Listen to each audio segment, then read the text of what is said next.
টাকা না থাকলে সম্পর্কও থাকে না, টাকার জন্যই সম্পর্ক টিকে থাকে। নিজের জন্মদিনে মেয়ের কাছ থেকে শুভেচ্ছা পেলেও আপন বোনদের কাছ থেকে কেন পেলেন না কোনো প্রকাশ্য শুভেচ্ছা? গতকাল কাজী সুমাইয়ার জন্মদিন ছিল, কিন্তু তাকে কোনো প্রকাশ্য শুভেচ্ছা জানাননি তারই আপন বোনরা। কিন্তু কেন? চলুন ভিউয়ার্স, ঘটনার বিস্তারিত জেনে আসি।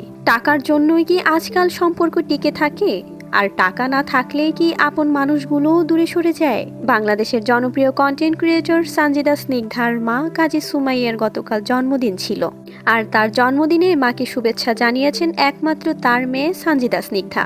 কিন্তু অবাক করার মতো বিষয় হলো, কাজী সুমাইয়ার নিজের বোন নুসরাত জাহান অন্তরা, ঐশরাত জাহান ইতি কিংবা রুমি কারো পক্ষ থেকেই তাকে জন্মদিনের শুভেচ্ছা জানাতে দেখা যায়নি।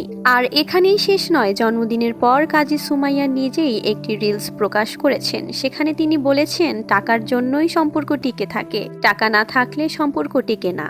অন্তরা ও ইতির জন্মদিন ধুমধাম করে উদযাপন করা হলেও কাজী সুমাইয়ার জন্মদিনে উদযাপন করা তো দূরের কথা, তাকে সামান্য শুভেচ্ছা পর্যন্ত জানাননি তার বোনেরা।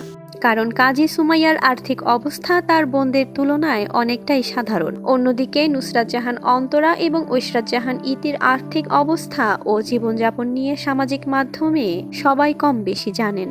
ঠিক জন্মদিনের পরেই কেন কাজী সুমাইয়া বললেন টাকা না থাকলে সম্পর্ক টেকে না? কেনই বা পরিবারের কেউ তাকে শুভেচ্ছা জানাননি? প্রকৃত কারণ এখনো তাদের পক্ষ থেকে স্পষ্টভাবে জানা যায়নি। তাই বিষয়টি নিয়ে সামাজিক মাধ্যমে নানা আলোচনা হলেও আসল কারণটা তারাই সবচেয়ে ভালো বলতে পারবেন। আমি কিন্তু কোটি টাকার মালিক হবার বা কোটি টাকা পাওয়ার স্বপ্ন কখনোই দেখি। মানুষের লাইফে টাকাই সব না, আবার মানুষের লাইফ টাকা ছাড়া চলে। টাকা না থাকলে সম্পর্কও থাকে না, টাকার জন্যই সম্পর্ক টিকে থাকে। কাগজের তৈরি টাকার কত মূল্য মানুষের থেকে। ভিউয়ার্স, আপনাদের কি মনে হয় কাজী সুমাইয়াকে তার বোনরা কেন শুভেচ্ছা জানাননি? আপনার মতামত অবশ্যই কমেন্টস করে জানিয়ে দিবেন। ভিডিওটি ভালো লাগলে একটি লাইক দিন, শেয়ার করুন। সকল সেলিব্রিটি ইউটিউবারদের ভাইরাল আপডেট পেতে চ্যানেলটি সাবস্ক্রাইব করে রাখুন।